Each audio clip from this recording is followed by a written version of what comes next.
You're listening to Filling the Storehouse podcast. I'm David. And I'm Stuart, and we want to walk with you on the journey to living the abundant life through faith, family, and freedom. Our goal is to refine our why while helping you find yours. Together, achieve our best and highest purpose. In the end, we'll drive each other to intentionally fill our storehouse. What's up, Storehouse Tribe? Hey, this is Stu, and hey, I just wanted to hit on one of the tenets of this podcast, financial freedom. David and I honestly think that the best way to get to financial freedom is through real estate investing. We've been investing in real estate for quite some time, and one of the coolest things about real estate is the relationships that we are able to create. We basically use partners on every single deal that we do, both in Milwaukee, Wisconsin for our turnkey rental company, and through some of our bigger deals. You know, we've done some stuff, some commercial properties here in Colorado where we live, and we're looking to do more. So if that's something that sounds of interest to you, we'd love to kind of tell you what we got going on, what we're doing. We're looking for more partners. We love building relationships and having, that trust with our partners and the ability to offer opportunities to invest alongside with us. If that's something of interest, hey, reach out to us. We'd love to jump on the phone. We'd love to jump on a Zoom call, tell you what we're up to. You can reach out to us through social media channels. You can hit us up on LinkedIn. You can hit us up on Facebook. Well, hit up me on Facebook. Don't hit up David. You can send us an email.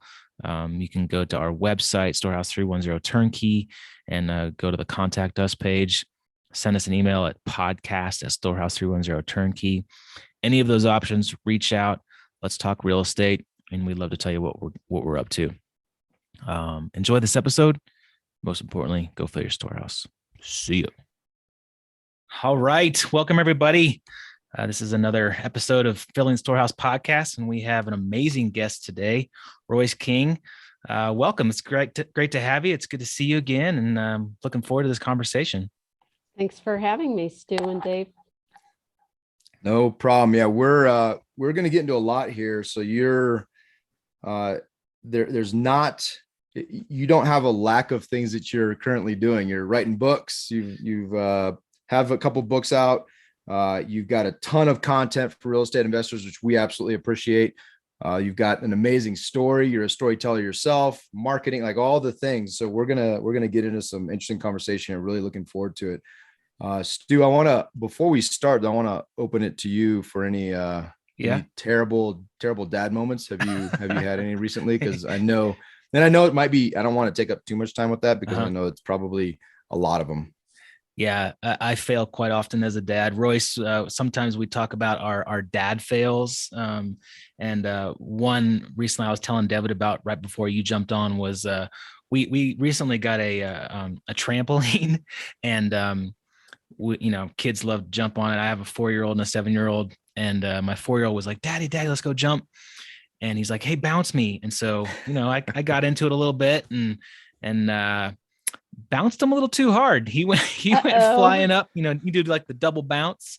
Yeah. And, he probably went as high or higher as the net was, and went crashing face down into the side of the trampoline, and then started crying. And then he was done jumping on the trampoline. So there's my dad fail for the week. Ladies and gents, don't double bounce your son as high as you possibly can.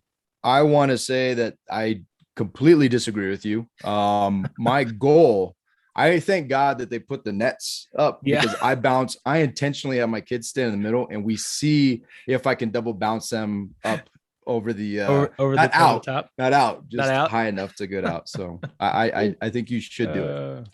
Stu, I'd say if your kids are only 4 and 7, you have a lot more bad dad moments coming. My kids are grown, and I can vouch for bad mom moments. Yeah. I don't doubt that there are plenty to come, and I pray that bouncing, double bouncing is probably the worst that it's going to get. But I highly doubt that that's going to be the case. Probably not. No, probably not. Speak from experience. Well, and I speak from experience being Stu's friend for 25 years, that his fails are going to be many are in the future. Yeah. Just from my experience as a friend. So, well, awesome. Well, Royce, tell us a little about yourself, please. All right. Well, as I just mentioned, I have 2 grown kids. They did survive all the bad mom moments, Great. and Congrats. they are young adults now. And I grew up in the Midwest and have lived almost from coast to coast, not quite. I got as far as Colorado, never to California. Nice. And um, I went to college in Chicago hoping to be this big corporate guru, but then quickly realized that it didn't allow for the freedom that I desired in my life. And, as investors, we're looking at passive income streams to create freedom, right? And so I realized that very early on and went into business for myself. And to date, I've owned a string of 12 different businesses.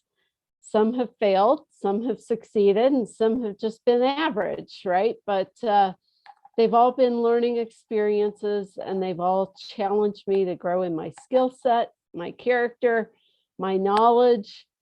And I don't think you're an entrepreneur without the failures. And so I've crashed and burned twice and had to start from square one twice, but it's all good. I have a global 6-figure business today that God has richly blessed me with, and I have clients around the world, and I'm just in awe at what he can restore from my stupidity and my mistakes.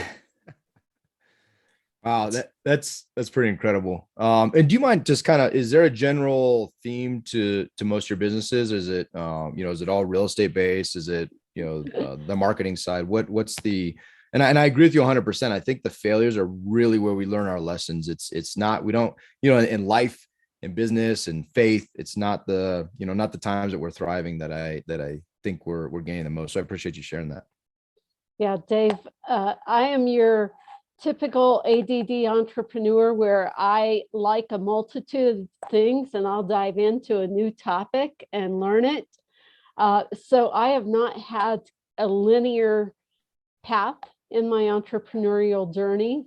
I've done everything from owning an insurance agency to playing with horses and doing equine assisted learning for military families to reintegrate into family units.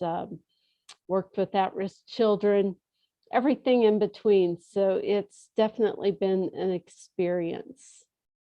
No, that's interesting because I feel that, David probably included, but I think the two of us have, very similar, we see shiny objects and we get excited about something, we go after it. And, a lot of people in the real estate world, at least, the recommended path is just like, hey, pick one thing, focus on a niche, and then like master that one niche. And a lot of people say, like, don't build a lot of bridges and then never finish the bridge, focus on one bridge and get across to the island.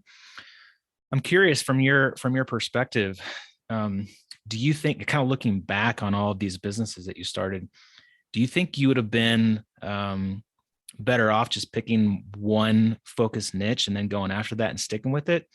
Or do you think that, being well-rounded and having your experience in all these different ventures has actually made you better? I just heard Sarah Blakely's husband speak on this, and he said, master a niche, and then you can expand. And I believe I did master each niche. I didn't do all of those all at one time, but I came to the level of success that fulfilled me, and then I moved on.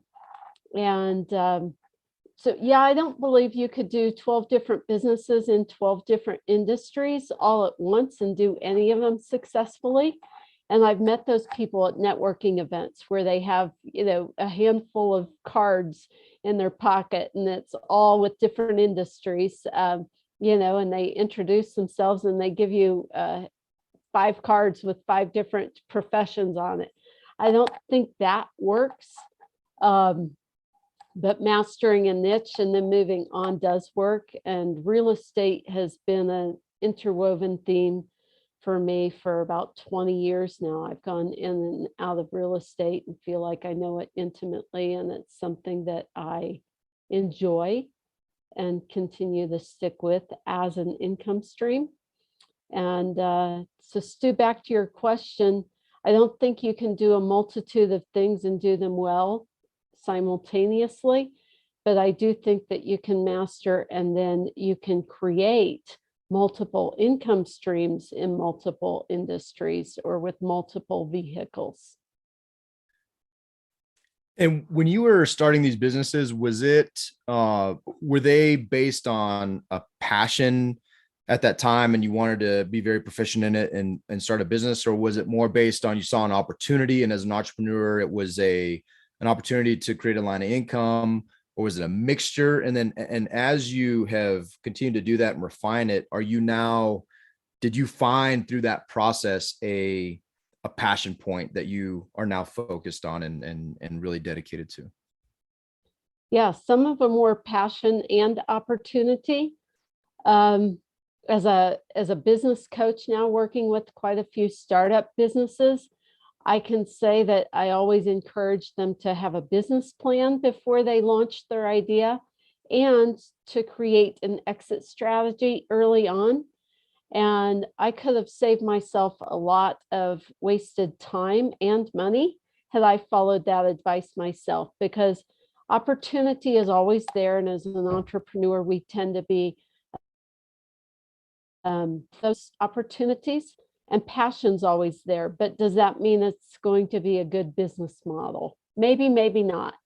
So I highly encourage my clients to dive in and do a business plan, whether it be a one-page business plan or business model canvas, but take a look in depth at the business and make sure it makes sense. Yeah, and I ask because I also think you obviously you have a bias towards action, and I think a lot of times we don't know. We may have a sense for what our passion is, but we don't know what our highest and best is in relation to that passion. And I think the fact that you take action on those things, it really helps you to understand intimately, okay, this is what I was created to do, or this is, I was gifted in this way, or I'm not. And this is just potentially an opportunity that I can use right now. And maybe it's a line of income, or maybe it fails completely, or whatever it is. But at least in your coaching, what I hear is that, you said if you took your own lessons, you would have saved money. But what I hear is your lessons are making you an amazing coach to be able to share, who best to get advice from drinking issues than a recovered alcoholic, right? Like you've been through the fight. And so I think that really is enhancing your coaching business. And I think it's a beautiful thing to take action and get to that point to realize, okay, this is, lessons learned and I could pass these on. Yeah, David, I actually have had a lot of clients tell me that. I chose you as my coach because you've been through the fire and you've tried different things, and your perspective is so unique as a coach. And I do believe that while I could have saved myself a lot of time and money in the past, we can take all of those lessons and use them as learning experiences and building blocks. And that is how I found my calling. Since 2014, I've been coaching and writing marketing copy. And that happened because I was writing my own marketing copy for all those other businesses and said, wow, I'm pretty good at this. I mean, I could use some improvement and some training, but I have a natural knack for this.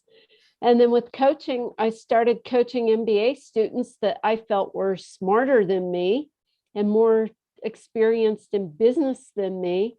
And they really weren't.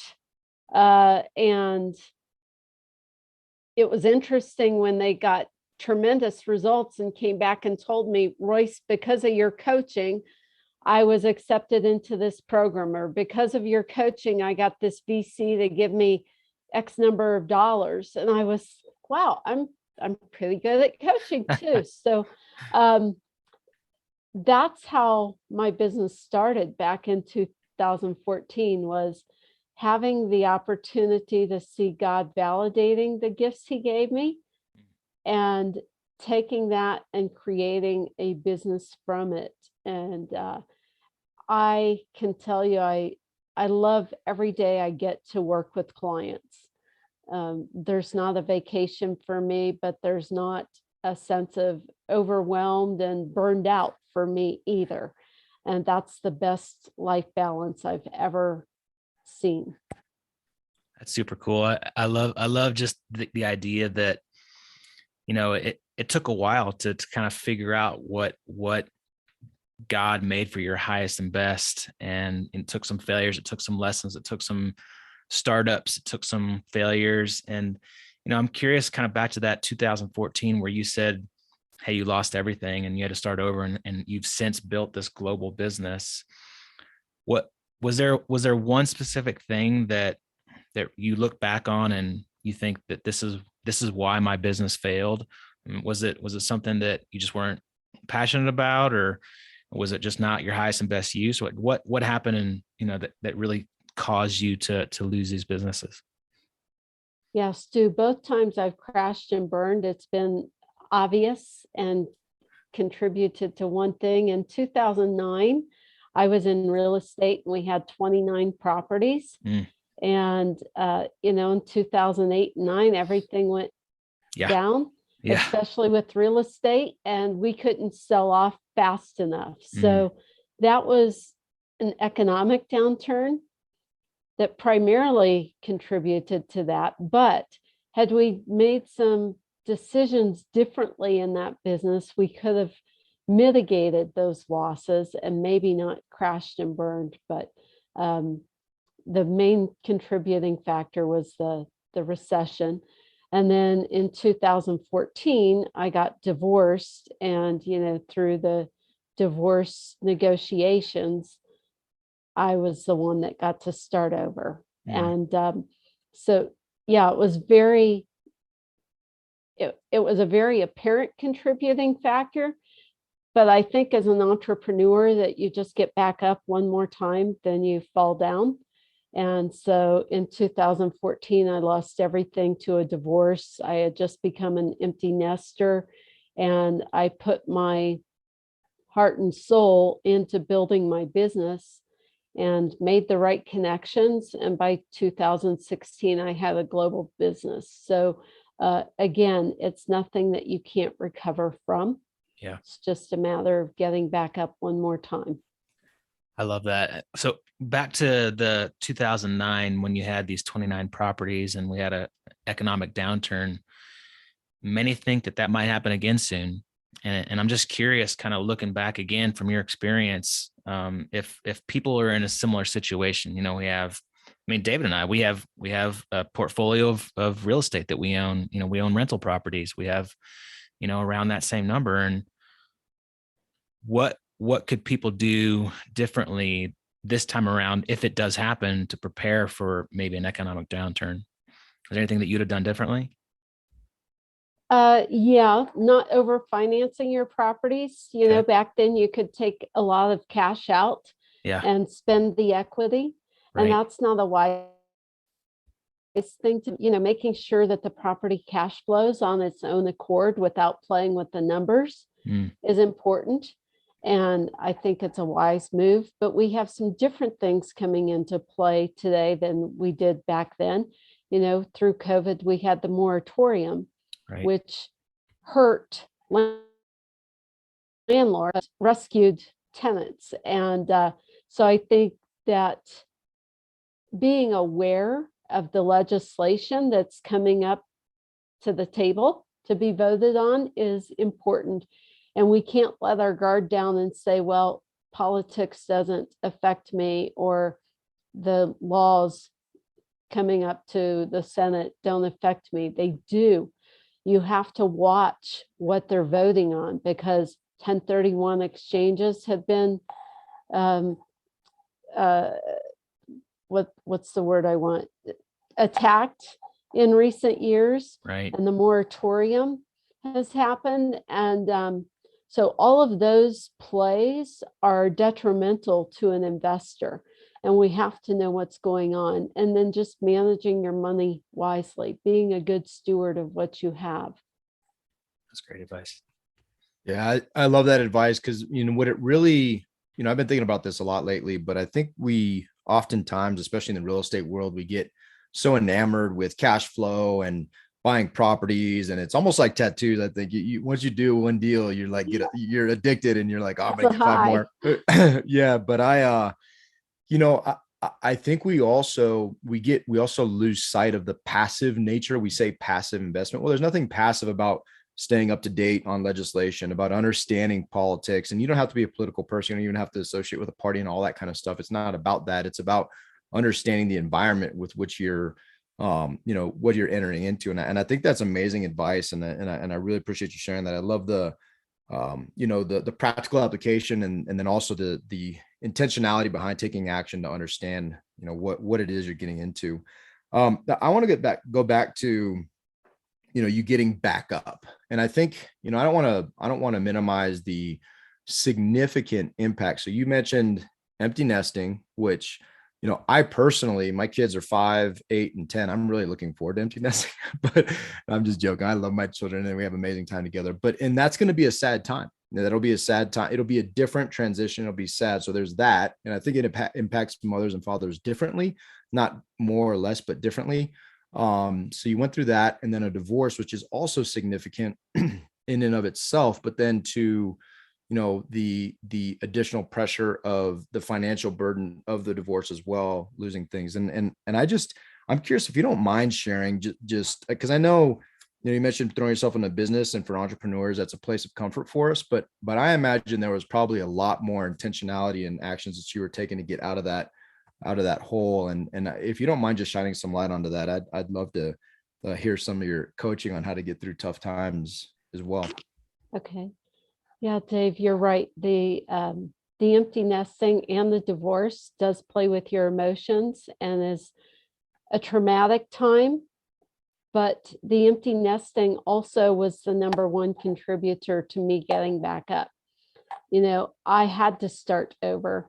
My ex-husband had a job. He had health insurance. He had all the, quote, perks of life, all the advantages to starting over. And I literally had nothing. I was working on contract with a major nonprofit at that time, and they were going through leadership changes and had an interim executive director. And so the same week I filed for my divorce, they let my contract go. And it's just like timing snowballed everything. And I literally walked away with no job, no income, no insurance, no security of any kind. And having grown children who are entering their adult years, I think they were 18 and 21 or something like that. They actually motivated me to get back up, because I said, they're watching mom and dad.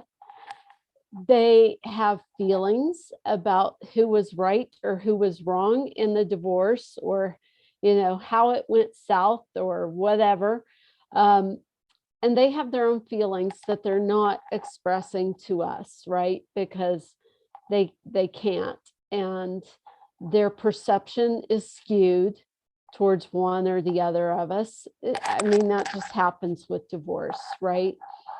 And so I didn't hold that against them in any way, but I said, they're watching mom and dad.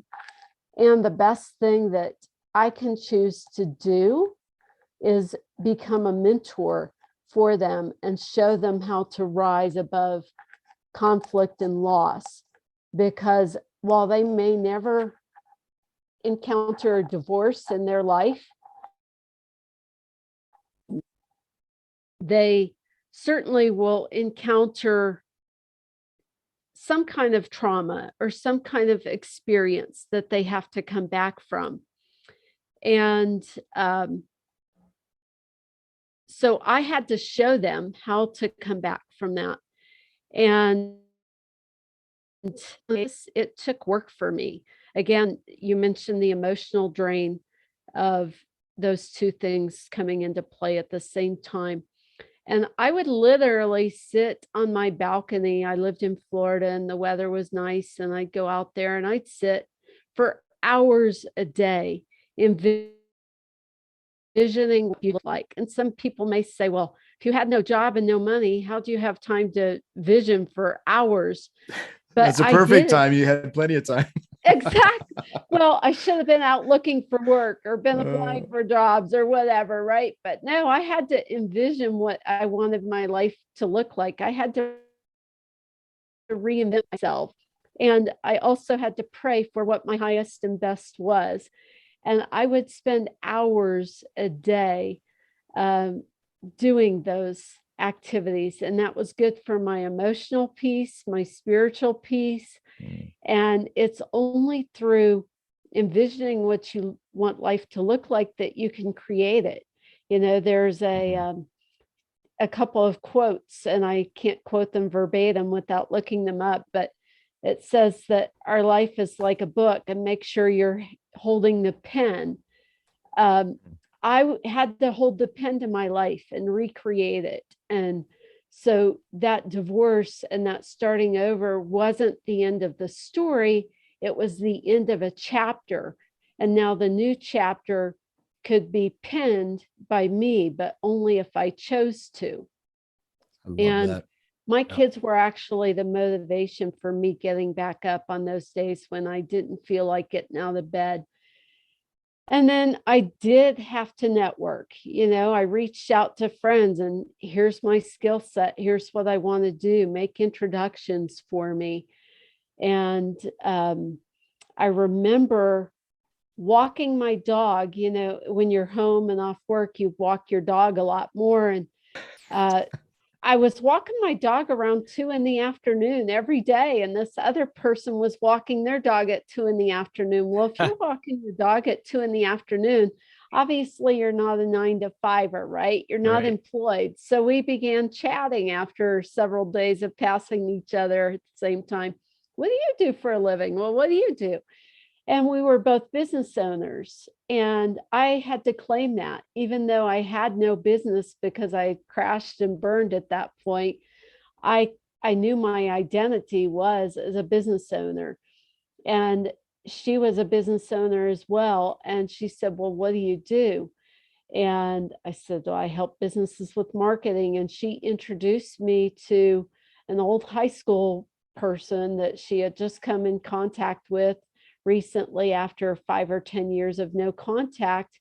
And that ended up being a $10,000 contract. And Oh, wow. so there were proactive things I definitely had to do for my business. But the first thing that I had to make sure I was doing was being thankful for what I still had. I still had my 5 senses. I still had my children, still had a roof over my head, and then create the life I wanted. That's awesome. I That's thank you for amazing. sharing that. That's really incredible. And Stu, before your question, I just want to highlight I love the time spent envisioning what you wanted. And I think we discount how much power there is in that, because it really focuses on, and for you and for us, men of faith, it really focuses us back to the gratitudes. It focuses back to, our creator, focuses back to what our highest and best is and trying to figure out who we are in him.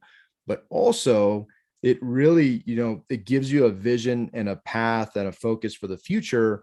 And then you action that and you have a more clear, your following actions have more clarity and purpose and Yes. drive and passion. And I love that. And then I also love how you highlighted that you never lost sight of the fact that you were still a parent. You're still, you are emulating what you want your children to see through resilience, through hard times, and to see how their mom reacted to it. And in that was lessons in coaching and things that you'll never know maybe until you're in heaven, but you'll never know unless your kids are extremely secure at some point and want to share it with you, which is a challenge. But you'll never know how much of an impact that made on them and really form their future, which I think is an incredible thing. So thank you for sharing that. That's got me just fired up and thinking I need to go sit on my balcony for the next few hours and think about the future. No, Dave, we got some work to do. You can't be going and sitting in la la land and visioning off things. We got work to That's do, true. man. Come on. That's true. Sorry. Royce, yeah. So, you got through this hard time. You started your business, you're teaching, you're coaching. You have your startup coach going, and you talk about this thing on your website that you help entrepreneurs with their story brand framework. You're a story brand guide, you're a certified copywriter, and you help write content for real estate investors. If you could kind of give us some background on what a story brand framework is and how people can kind of get to, go that direction with branding and marketing for their business. Okay. Story Brand is a relatively famous book. I mean, he's sold more than I have, I think a couple of million copies, but it was written by Donald Miller. And he has figured out a specific 7-part framework to what you need to define to make sure that you're hitting your target audience with all your messaging. And from all the content that I've written over the years, I can tell you that oftentimes I'm contacted by a lead and they say, can you write content for me? Okay, what are your keywords? Well, I don't know. Who's your target audience? Well, I don't know. Well, what problem are you solving? Well, I don't know. But easy job for you. Just great exactly. content. But I want the content to be the magic bullet, right? Content is king. And so why can't it be the magic bullet? And it can be, but you have to know who you're speaking to first. And so I just love the simplicity that Donald Miller gives in his book about that 7-part story brand framework, because until you're able to answer those questions for your particular brand, whether you're the brand of one as an author, or you're the brand of a Fortune 500 company, you cannot have a marketing message that speaks to, engages with, and resonates with your target audience. And so I have started using that framework in my conversations with prospects. And they can do one of two things. They can buy the book for whatever, 15, 20 bucks, and read through the story brand framework and have those answers ready, or they can hire me and we'll go through a consulting conversation, a strategy call, and I can help them define those answers. But too often, smaller brands just want me to write copy, but they have no idea what the copy should be like.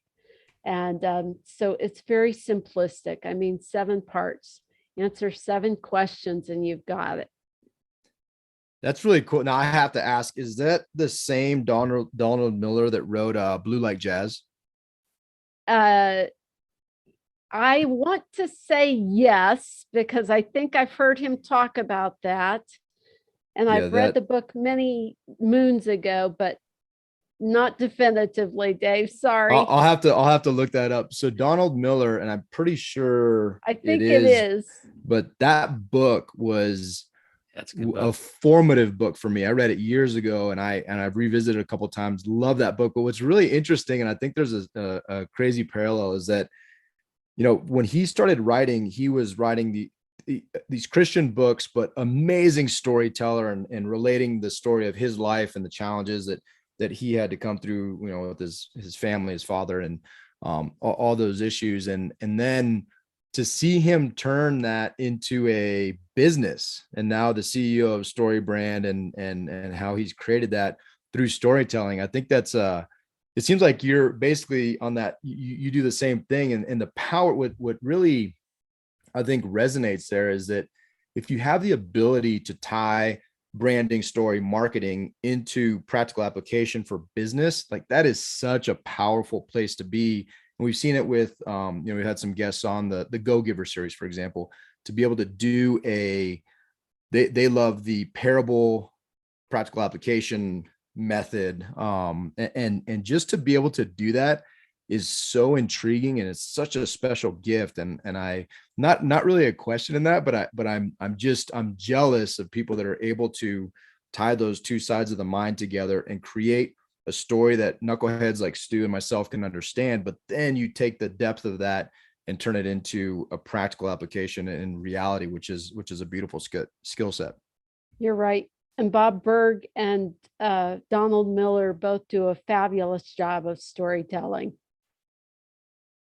So a couple knuckleheads like us, we're real estate investors, and we might know some of the answers to the story brand guide. But we could reach out to you and say, hey, Royce, here's our business, here's what we're working on, here's our client, here's our avatar. And then you could really help us dive in and kind of come up with a branding and a strategy for marketing and creating content. Is that correct? Yeah, and it really is different for everyone in real estate. About a month or so ago, I happened to write some sales funnels for 2 different syndicates, and they were targeting different types of people, either due to location or the sophistication of the investor or the size of the deal. And so while they were both syndicates, and you might assume that they were in competition targeting the same avatar, they were not. And it really does take an understanding of who you're targeting. So was that something that you added that element of depth to their, like they thought they had a thing, they came and talked to you, and as you applied, the process, it really helped them to refine who it was that they're specifically marketing to? Because that's powerful, right? Like if I think if I'm trying to hit the wrong audience for whatever reason, and I don't even realize it, that's a significant disconnect. And so you're able to refine that through your experience and bring that all, I guess, into focus. Yeah, and I always use the example of real estate agents, right? If you're licensed to sell real estate, you could sell any property from vacant land to a basic starter home to a luxury multi-million-dollar property. But most agents target some kind of buyer. They might be a relocation specialist for military families. They may be a senior real estate professional targeting those who are senior citizens and downsizing from the home they raised their family in. Doesn't mean they can't sell other real estate. It means that the person they're targeting has distinctly different needs. A military family with kids you guys' age relocating across the country every few years has a different lens that they're looking at that real estate purchase through than the 65-year-old that's downsizing and wants this to be their last home in the next 15, 20 years, right? Right. And so you're sorry, Stu. So becoming the expert at that, or recognizing that about yourself, is very liberating, I imagine. And you probably have a lot of aha moments in your coaching where they're like, oh, but then I guess focusing on being the best at that gives you kind of a niche area, and also a path forward, at least. Is that kind of the intent, the goal behind it?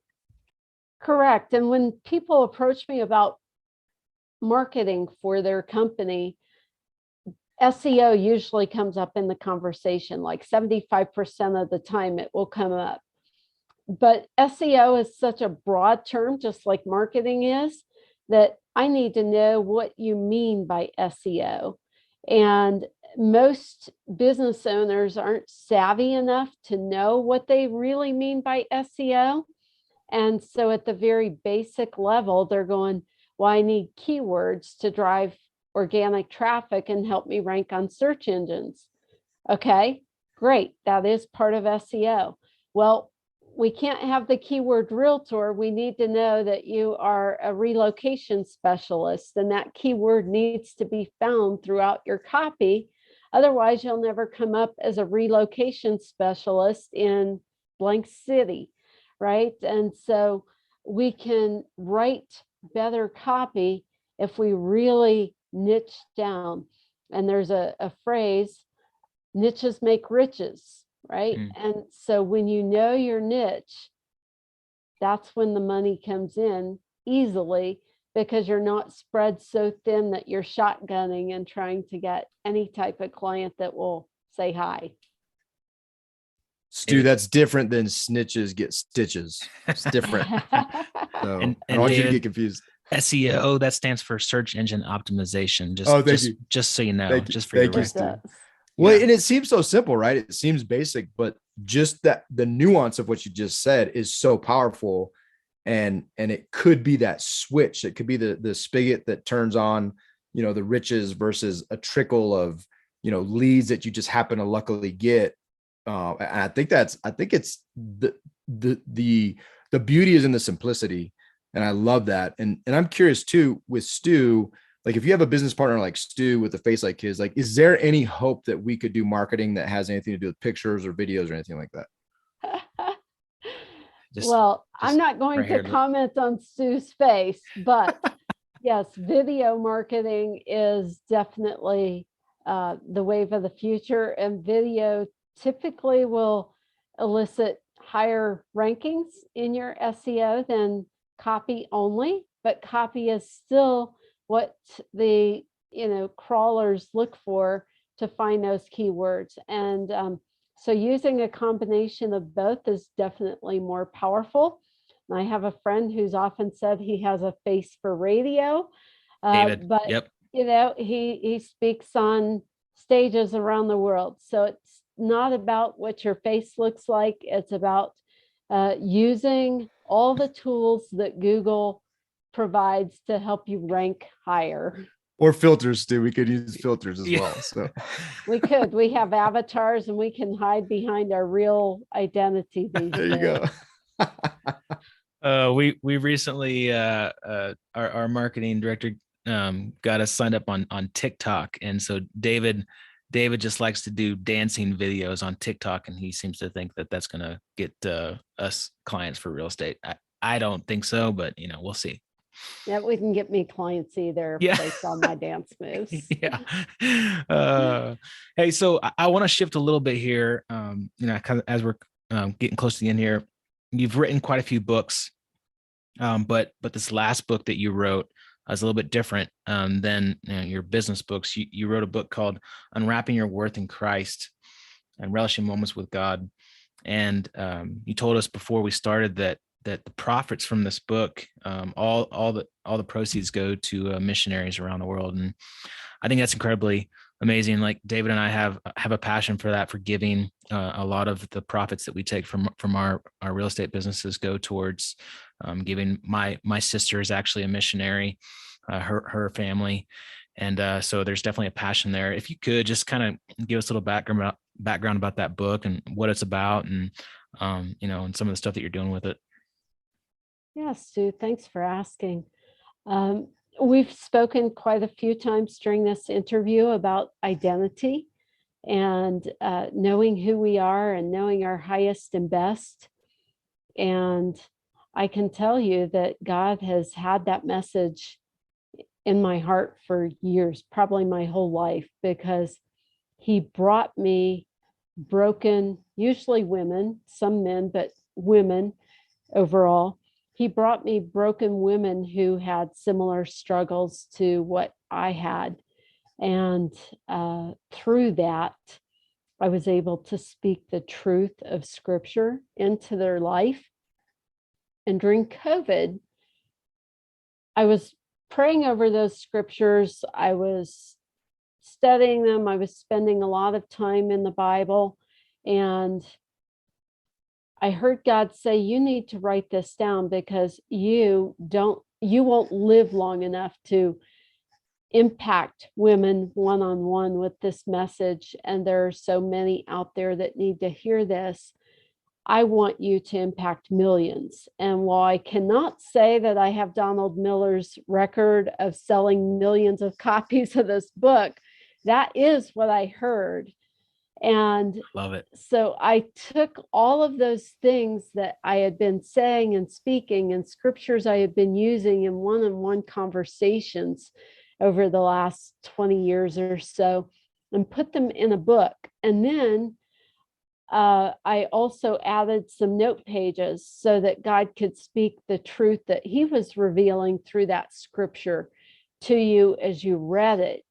And my husband, a professional photographer of 30 years, who you've seen his his work on national ads, he did the pictures. And so it was really a collaborative effort.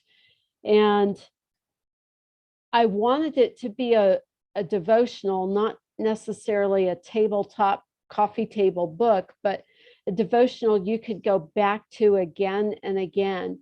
And I've highlighted certain words in the scriptures to have you really define that word and ask what God's saying to you.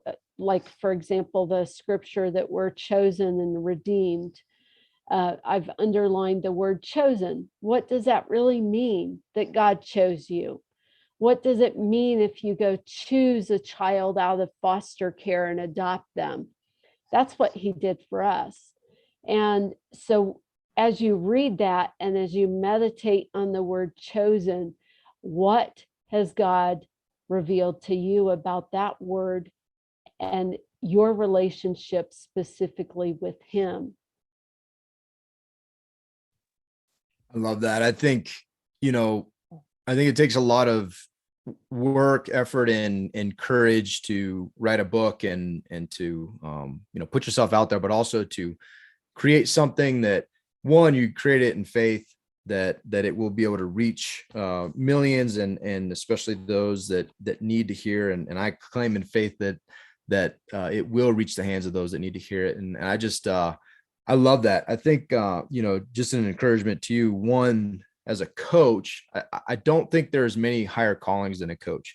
And I think that the power of a coach outside of the church and within businesses, and, we're big fans of the Gospel Patrons and John Reinhardt and their mission to really advance the gospel and advance the kingdom through business and through, he highlights the people that supported, Paul and some of the biblical greats were people that were business owners and coaches, and coaching people to do that, I think is such a high calling. And then to write a book and that really is to serve people. And I think it's amazing. So I'm really looking forward to, and the fact that the photographer, maybe your husband photographer can also apply some filters for some pictures that we take in the future that maybe will get us some sales with Stu. But I just love and want to encourage you that I think it's amazing.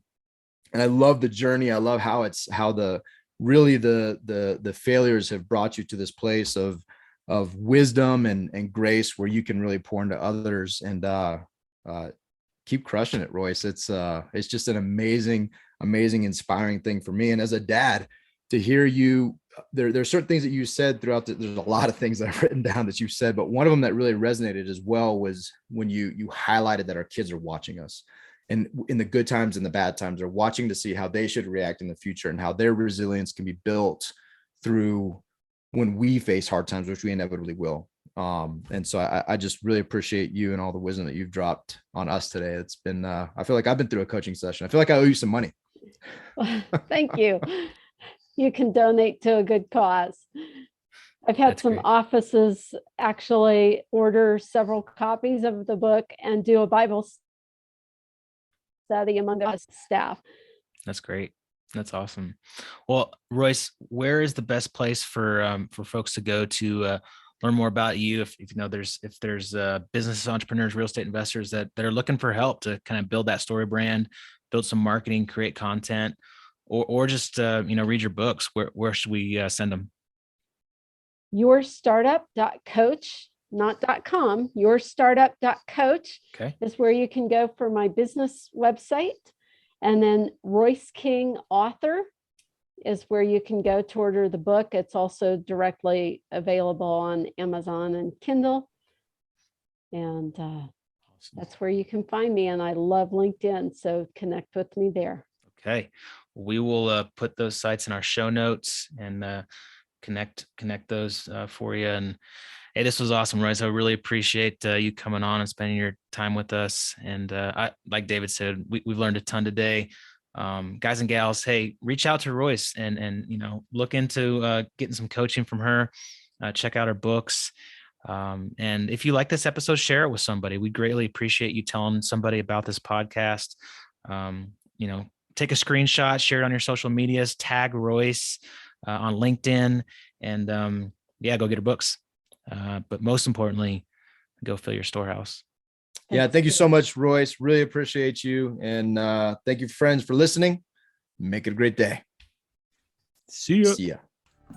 Thanks for listening to Filling the Storehouse. If you enjoyed our show, please subscribe and share it with someone you love. And if you really felt inspired, leave a 5-star review so we could continue to grow and help other Christian entrepreneurs fill their storehouse. If you're interested in creating financial freedom through real estate investing, be sure to check out our website at storehouse310turnkey.com. We'd love to serve you through our platform of building the kingdom. Just click on the contact link and we'll reply to you as soon as we can.